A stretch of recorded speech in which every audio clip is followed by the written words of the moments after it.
إن الحمد لله نحمده ونستعينه ونستغفره ونعوذ بالله من شرور أنفسنا ومن سيئات أعمالنا من يهده الله فهو المهتد ومن يضلله فلن تجد له وليا مرشدا وأشهد أن لا إله إلا الله وحده لا شريك له وأشهد أن محمدا عبده ورسوله صلى الله عليه وعلى آله وأصحابه ومن اتبعه барша ғалемнәрне юктан бар кылып, безне үзенең күпмегенә санасак та санап бетерә алмаслык хөрмәтләрендә, киң нигъмәтләрендә яшәтүче Раббыбыз Аллаһ Тәгаләгә мең шөкрләребез, мактау һәм улуглауларыбыз булсын.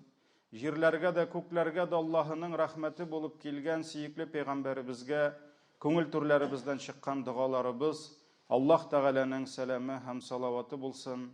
Газиз кардәшләрем, иң элек үземне, аннары соң сезне тақвалыкка чакырам. Аллаһ Тәгаләнең әмерләрен үтәгез, аның харамнарыннан ерак торыгыз һәм белегез, адәм баласының дөньядагы бәхете дә, ахирәттә Аллаһының ризалыгына ирешеп, аның рәхмәте илә иҗмах бакчаларына керүе дә аның шушы дөньядагы тақвалыгына кайта. Ничек ул Аллаһның әмерләрен үтәде һәм ничек Аллаһның харамнарыннан ерак торды.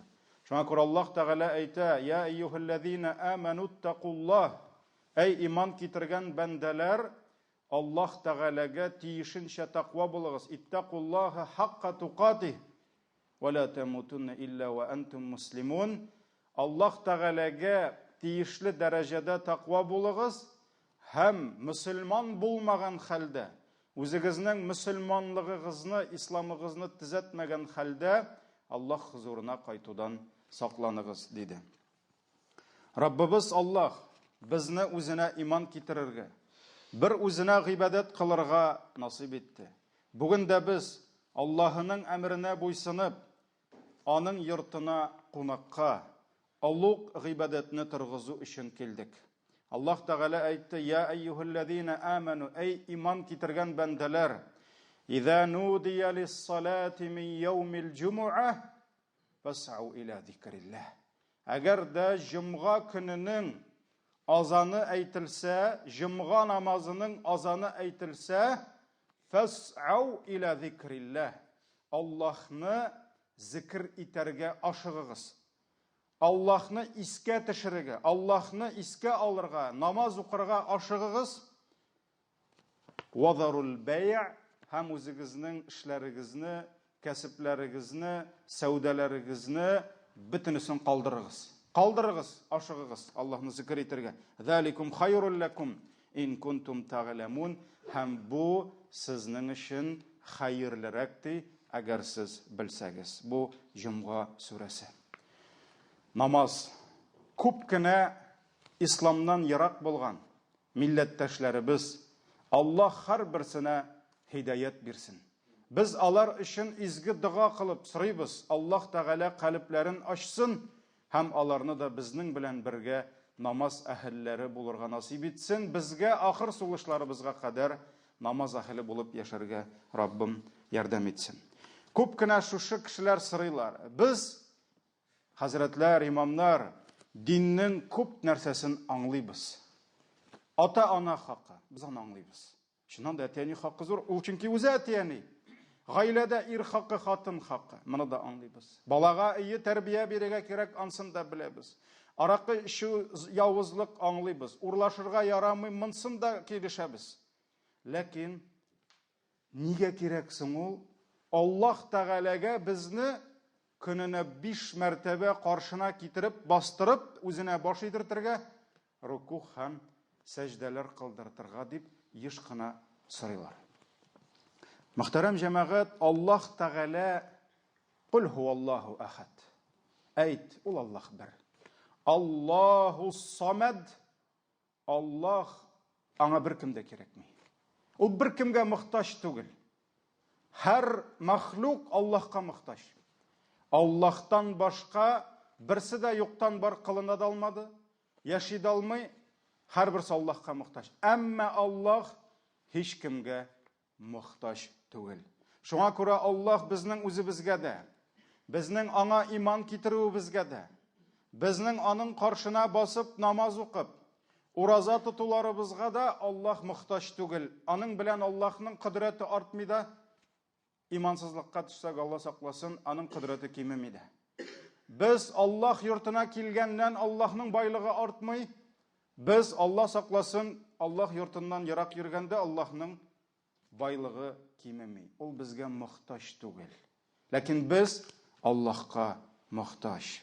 Ни өчен без 5 намаз белән йөкләнелдек? Ни өчен Аллаһ безне көненә 5 мәртәбә аның каршына басып кыям торырга, аның каршында руку һәм сәҗдәләргә төшәргә кушты? Чөнки Аллаһ Тәгалә рәхимле. Ул безне бу җиргә каян китерде? Җәннәттән китерде. Атабыз Адәм, анабыз Хава белән алар бу дөньяга җәннәттән килделәр һәм без җәннәткә кайтырга тиеш. Аллаһ Тәгалә атабыз Адәм белән анабызны бу дөньяга төшерде һәм нәрсә диде? Кире кайтыгыз диде. Җәннәт сезне көтә диде. Һәм җәннәткә кайту өчен Аллаһ Тәгалә аның туры юлын, бөтен координатларын, маршрутын Аллаһ Тәгалә сызып, җентекләп, нәрсәләр кирәк, шушы туры юлдан тайпылмас өчен нишләргә кирәк, буларны бөтенесен җентекләп аңлатты. Шул аңлатучыларны һәрбер халыкка җибәрде, китапларын иңдерде, фитри иман итеп күңелебезгә салды. Һәм җәмәгать кешенең калбы, күңеле адашмас өчен аны һәр даим Раббысы белән бәйләргә кирәк. Һәм шушы бәйләнеш, связь, элемтә ул сакланырга тиеш. Мөселманның тормышы, аның көне һәм төне шушы 5 намазга бәйләнеп бара, үрелеп бара. Үрелеп бара. Һәр көнебезне Аллаһ каршына басып, иртәнге намаз белән шушы элемтәне яна яңартып, ныгытып башлыйбыз. Көн уртасында кояш зәвалдан китү белән яна Аллаһ каршына кайтып, тагын шушы нигезгә бергәбез. Теге нигездән киткән идек, тагын нигезгә кайттык. Кояш авышкач, икенде намазы белән элемтәне тагын яңартабыз. Кояш байыгач, көнне шушы намаз белән озатабыз. Кызыллык аклык беткәч, төнне намаз белән каршы алабыз. Менә шушы 5 багана. Әгәр дә кеше шушы баганадан икенче баганага күчеп, көн сайын, көнен, төнен шушының белән бәйләсә, һәм аның тормышы намазлар арасында үтсә, ул барган юлыннан адашмас, иҗмах юлыннан тайпылмас иншааллах. Намаз гарәпчә ас-салах, салатун дип әйтәбез. Әгәр дә салатун дигәндәге кемнәр гарәпчә укый яза белә, без бөтенебез дә укый яза белергә тиеш. 28 хәрефне генә өйрәнү өчен җәмәгать аңа магистратура, аспирантура бетерү кирәкми. Менә шушы салатун дигән сүздә ләмне сузу өчен алиф килгән. Алифны алып куйсак, килеп чыга икенче бер сүз, силатун. Салатун намаз булса, силатун бәйләнеш дигән сүз. Связь, элемтә дигән сүз.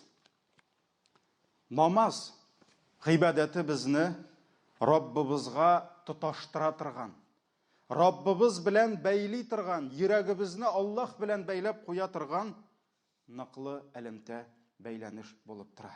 Бәндә көненә 5 мәртәбә үзен һәм бар галәмне бар итүче Раббысы каршына башын иеп килеп баса.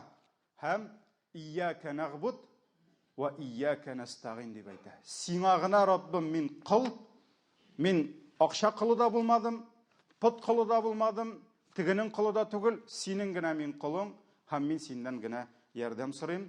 Ихдинас сиратал мустақим, шушы юлдан гына мине алып барсаң иде дип, һәр ракагатта ул шушы сүзләрне Аллаһ Тәгаләгә әйтә. Аллаһ галәмдә булган һәр мәхлугы һәм һәр бер күзәнәк белән үзе теләгәнчә идара итә.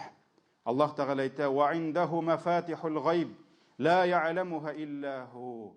Аллах кулында бүтін яшерен булган нәрсәләрнең ачкычы, һәм аларны Аллаһтан башка һич кем белмәй. Ва я'ламу ма фил барри вал бахр.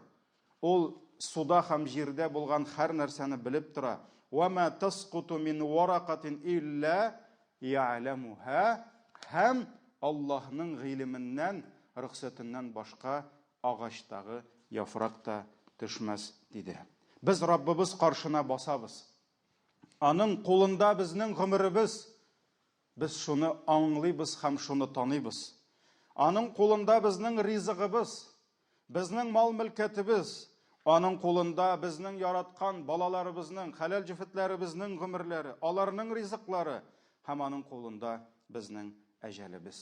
Аллаһ Тәгалә Әл-Имран сүрәсенең 6-нчы аятында "Кул" ди, әйтти шушы сүзне ди. Инна салати ва нусуки. Дөрестлектә, минем укыган намазым да, минем шалган кырбаным да, ва махьяя ва мамати, яшәгән тормышым да, и жизнь моя, ва мамати, үләсе үлемем да, и смерть моя. Кемгә? Лиллаһи раббил аламин. Аллаһы Тәгаләнеке.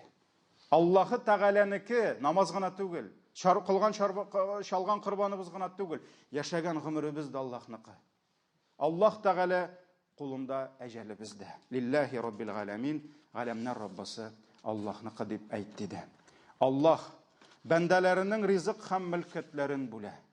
Аларның язмышларын хәл итә. Ул үзенең әйткән сүзеннән кайтмый, әмрен һич заман үзгәртми. Раббыбыз каршына басабыз, аңа үзебезнең моңзарларыбызны җиткерәбез. Аның ярдәменә өметләнәбез. Бер көнне аның каршына кайтып, кылган һәр эшебез, әйткән һәр сүзебез өчен җавап тотачакбыз. Менә шушы нәрсәләрне аңламыйча, шушыларны үз ишеңнән үткәрмичә, укыган намазың салатун, силатун була алмый. Намазың бәйләнеш була алмый, әгәр дә шушы нәрсәләрне аңламасаң. Кем каршына килеп басуыңны, үзеңнең артыңдагы тизелеп киткән Аллаһ каршындагы кимчелекләреңне, гынахларыңны аңламасаң, һәм син кем каршында, нинди кудрат, нинди бийеклек иясе каршында басып торганыңны аңламыйча, намазың синең өчен бәйләнеш була алмый. Намазың сине Раббың белән бәйләсен өчен намазлыкка тәнеңне генә түгел, йөрәк күңелеңне дә китерергә кирәк. Йөрәксез, күңелсез укылган намаз ул кыяшсыз көн, җансыз тән кебек. Раббысының бийеклеген, үзенең зәгыйфлеген аңлап, йөрәк түбәнчел булганда гына тәннең әгъзалары да түбәнчел булалар. Аякны буйсындырып булмый. Кулга, башка, күзгә түбәнчелекне өйрәтеп булмый, әгәр дә түбәнчелегең йөрәгеңдә булмаса. Менә шушы йөрәгеңдәге түбәнчелегең аңлавың кем каршында басып тору һәм үзеңнең кем икәнеңне белүең синең күзләреңне аска төшертә, башыңны аска идертә. Һәм Аллаһ Тәгалә Коръәни Кәримдә Таһа сүрәсенең 108-нче аятында әйтә: "Яума изин яттабиуна ад-да'iя ла иwajа лах." Кыямәт көнне ди, кыямәт көнендә ди, кешеләр Аллаһының фәрештәсе артыннан ияреп китерләр ди. Ияреп барырлар ди. Ва хашаатил асвату лир-рахмани фала тасмa'u илля хамса. Шул вакыт ди, аларның тавышлары ди, Аллаһ каршында түбәнәер ди. Беркем дә сүз күтәрмәс. Беркем дә тавышын күтәреп сөйләшмәс. Аларның Аллаһ каршында тавышлары түбән булыр ди. Һәм син аларның ди пышылдап кына сөйләшүләрен ишетерсең ди. Таһа сүрәсе 108-нче аят. Ни өчен намаз укучы намазда кулларын баглый? Ни өчен башын өскә түгел, аска иеп тора? Ни өчен күзләрен сәҗдә урынына төшерә? Бик күп кардәшләребез моны эшлиләр, фикъ китапларында шулай язылган өчен менә. Ни өчен? Чөнки китапта язылган, шуңа күрә күземне төшердем, әмма йөрәге төшмәгән. Башы төшкән, йөрәге төшмәгән. Ә бит җәмәгать түбәнчелек ул тыштан түгел, эчтән чыгарга тиеш. Эчтән чыгарга тиеш. Шуңа күрә сахабалар алар вакытында әгәр дә кеше намазында быргаланып, куллары белән уйнап, тегендә монда карап торса, алар аңа караганнар да, әгәр дә йөрәге түбәнчел булса, тәне дә түбәнчел булыр иде дип әйткәннәр, әйтә торган булганнар. Ягъни ни өчен кеше булай торып тора, кара, ул аңламаган кая килгәнен. Ни өчен кеше кашынып, быргаланып, төрткәләнеп тора, чөнки ул аңламый. Кем каршында басып аңласа, алай булмас иде дип әйтте сахабалар. Хасанул Басри ул табигиннардан булган зур галим, сахабалардан гыйлем алган. Ул сахабаларның намаздагы хәлләрен сурәтләп әйтте. Аларның түбәнчелекләре ди, йөрәкләрендә булды ди. Шул йөрәктәге түбәнчелек белән карашлары аска төште ди. Аска төште. Гаипләрен танып, алар үзләренең загыйфлекләрен аңлап, йөрәкләрендәге түбәнчелек күзләрен аска төшерде ди. Әлеге насихатларга кулак салып, бәлки хәзер кемдер тыңлап торыр да, хәзер 2 рикагать җомганы укыйсыбыз бар, Алла бирсә, аннан соң сөннәт укыйсы бар. Чөнки вагаз аннан кай вакыт икендегә калмый да инде ул безнең. Игътибар итсәгез, аның тәэсире кай вакыт нишлисең? Дөньяга кирип китеп, без аны онытабыз, яки бер көнгә җитәргә мөмкин. Хәзер кемдер камәт төшкәч, бәлки кулларын загыйф бәндә кебек куйыр, кашларын бәлки җыерып намаз укыр. Җәмәгать түбәнчелек ул түгел. Әгәр дә сез уйлыйсыз икән түбәнчелек, ул менә шулай сурәт ясап, мискинлегеңне ясалма рәвештә, искусственно мискинлегеңне күрсәтеп тору дип уйлыйсыз икән, сез ялгышасыз, сез саташасыз. Сахабалар тыштан түбәнчелек кыяфәтен күрсәтеп, йөрәктә тәкәббер булучыларны, намазны ясалма түбәнчелек белән башкаручыларны яратмадылар. Бер вакыт Гомар ибн Хаттаб радиллаһу анху мәчеткә килеп кергәч, күрде бер егет, яшь егет, шул кадәр түбәнчелек белән намаз укый иде. Күрәсең, кашларын җыергандыр, гәүдәләрен җыйгандыр, шул кадәр түбәнчелек белән. Гомар ибн Хаттаб килде дә, "Я фулан" диде. "Я фулан" диде. "Башыңны күтәр инде" ди. Ягъни шул кадәр оска игән иде башын, "Башыңны күтәр" ди.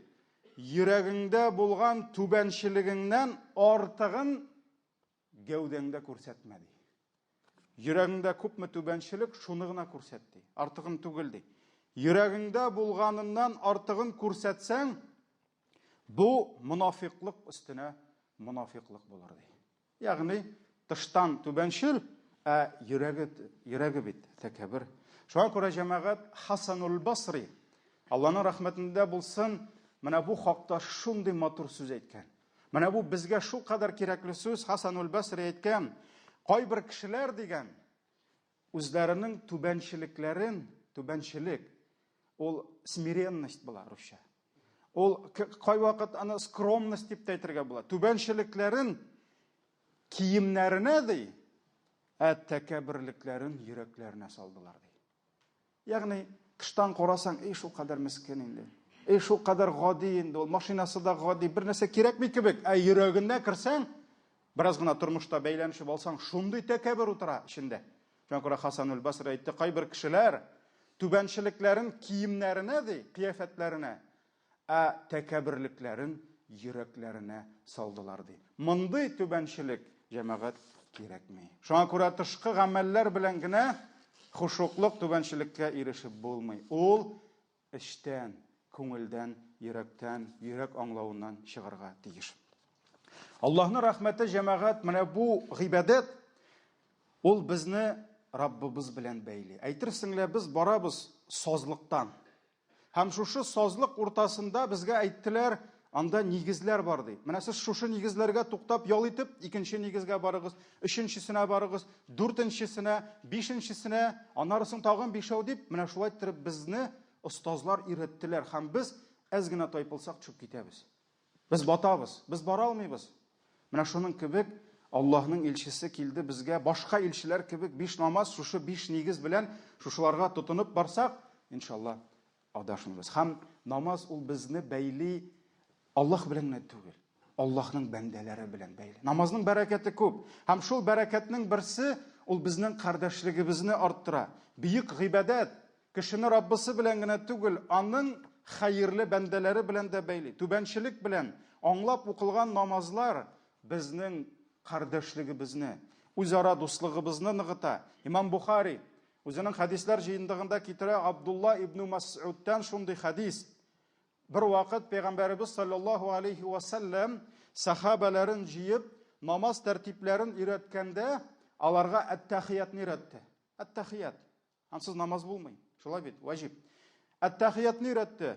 Һәм шушы ат-тахиятны укыганда Ассаламу алейна ва аля ибадиллахи салихин дигән урынга җитте. Моның мәгънәсе Ассаламу алейна. Бөтенебез ат-тахиятны беләбез. Әмма җомга хутбасында сөйләргә ярамый, сөйләшергә. Әгәр дә дәрес булса, хәзер бер икегездән сорарым, аның мәгънәсен беләсезме соң дип. Кай вакыт мәгънәсен дә белмибездер җәмәгать. Белергә кирәк. Ассаламу алейна. Салам булсын кемгә? Безгә. Безгә булсын. Ва аля ибадиллахи салихин. Һәм Аллаһ Тәгаләнең тугры бәндәләренә булсын. Бүтән мөселманнарга салам булсын Аллаһның дип әйтәбез. Һәм шушы сүзне әйткәч, Пәйгамбәрбез саллаллаһу алейхи ва саллям әйтте: "Әгәр дә шушы сүзне әйтсәгез ди, Аллаһның сәламы ди, күктә булган һәм җирдә булган аның һәр изге бәндәсенә ирешер ди. Сезнең сәламыгыз ди, Аллаһ Тәгаләнең сәламе булсын дигән дуагыз ирешәчәк ди Аллаһның һәрбер җирдә һәм күктә булган бәндәсенә ди." Менә шулай итеп, аңлап укылган намаз ул безнең сафларны ныклый. Ул безнең кардәшлегебезне ныгыта, чөнки без намаз сайын кардәшләребезгә сәлам җибәрәбез. Аллаһның сәламын җибәрәбез. Һәм ул ирешә диде Пәйгамбәрбез саллаллаһу алейхи ва саллям. Һәм сахабалар моны бик яхшы аңладылар. Абу Дарда төнге намазларын укыганда хатыны Умму Дарда әйтә, кай вакыт сәҗдәләр кылганда ди, ишеткәнем булды ди, Абу Дарда 70 кардәшенең исемен, әтисенең исемен әйтеп шуларга дуа кылай ди. 70ләп кардәшенә ди. Шуннан соң мин аңа сорау бирдем ди, ни өчен син шулай эшлисең дип ди. Шуннан соң Абу Дарда әйтә, радиллаһу анһу, Аллаһның илчесе миңа әйтте ди, кардәше өчен дуа кылучыга Аллаһ фәрештә җибәрә һәм ул дуганы кылучының үзенә кыла ди. Ягъни мин кем кардәшемә нинди дуа кылсам, фәрештә минем өчен шул дуганы кыла ди. Ничек инде мин үзем өчен фәрештәнең дугасын теләмимме ди. Шуңа күрә ул белде. 70 кардәшенә дуа кыла икән, 70 мәртәбә фәрештә кем өчен? Аның өчен дуа кыла. Менә шулай итеп алар намазларда да бер-берсенә дуа кылалар иде. Имам Ахмад Ханбали мәзһәбенең нигез салучы зур галимебез, 4 мәзһәбнең берсе, сөннәт галиме Имам Ахмад ибн Ханбал бер вакыт Имам Шафиғи мәзһәбенең башында торган зур галимебез Имам Аш-Шафиғиның улы белән күрешкәч, малайы белән күрешкәч, шундый сүз әйтә: "Мин ди синең әтиең өчен сәхәр вакытларында укыган намазларымда дуа кылам" дигән.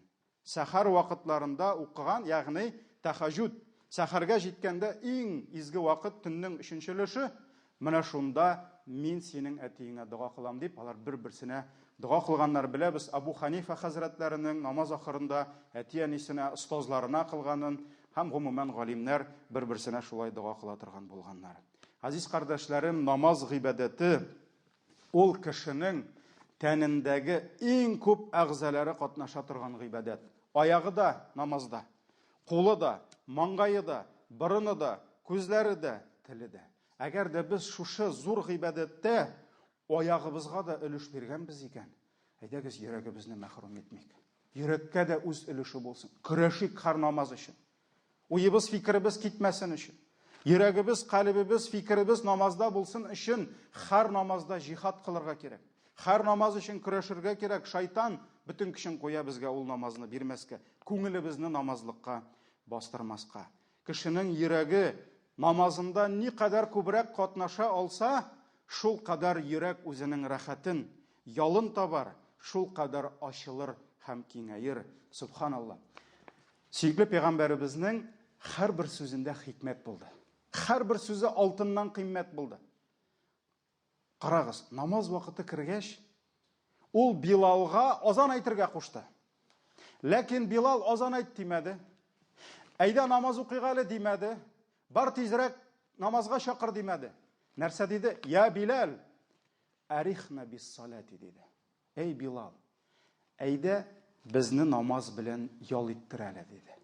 Ял иттер әле безне намаз белән. Рәхәтлек бир әле безгә намаз белән диде. Ни өчен? Чөнки сөекле пәйгамбәребезнең намазында калбы беренче урында торды. Калбы укыды. Һәм әлбәттә аның калбы намазда кашып яткан рәхәтлекне, ләззәтне әлбәттә аның калбы татыды. Шуңа күрә сөекле пәйгамбәребез өчен намаз ял булды. Ә безнең өчен үзегезгә сорау бирегез. Сез намазда ял итәсезме, әллә намаздан соңмы? Намаздан ял итәсезме? Кай вакыт без җәмәгать намаздан ял итәбез. Ә пәйгамбәребез саллаллаһу алейһи ва саллям намазда ял иткән. Шул ук мәсьәләдә Имам ан-Насаи китерә. Пәйгамбәребез саллаллаһу алейһи ва саллям әйтте: "Бу дөньядан минем өчен сөекле булган, шул кадәр мин яраткан нигъмәтләр ул хатын-кызлар" диде. Әйе, сөекле пәйгамбәребез хатын-кыз затын яратты. Ул үзенең хатыннарын ярата иде, ул үзенең кызларын ярата иде, хатын-кызны хөрмәт итте, ихтирам итте. Һәм иң яраткан нигъмәт бу дөньяда, пәйгамбәребез әйтте, хатын-кыз диде, һәм ислемай, миск диде. Һәм күземнең карасы диде. Услады, ачеймаих диде. Нәрсә?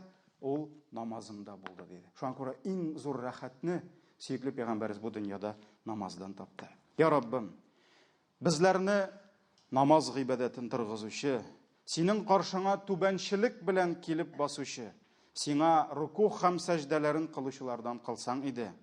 Я Раббым, безне, гаиләләребезне, бала оныкларыбызны намаз әһелләре булып яшәргә, намаз әһеле булып үз хузурыңа кайтучылардан кылсаң иде. Баракаллаху лана ва лакум фил Кур'анил азим ва нафагъна бил аяти ва зикрил хаким иннаху хувал гафурur rahim.